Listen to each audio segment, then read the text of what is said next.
Okay, so I promised a friend of mine I would do a video today for self-pollinating your squash plants. I'm going to show you the difference between the male and female flowers real quick, if I can find one. Well, the female flower looks like this. And you know it's a female because it's attached to the fruit. A male flower will not be attached to a fruit. The difference between a pollinated fruit and a non-pollinated fruit would be this. You can see that these two have been pollinated, and this one has not. And it's yellowing.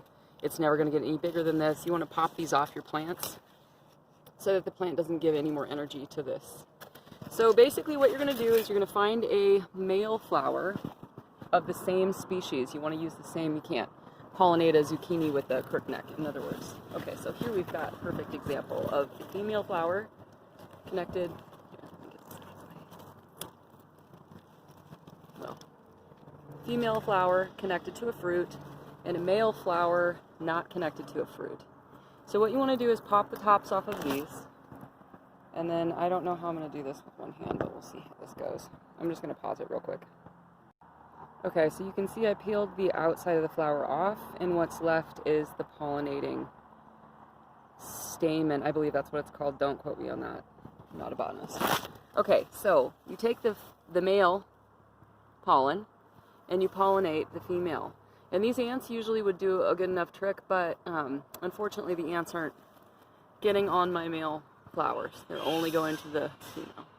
So you just want to lightly, basically, touch the pollen to the female, and then that's it.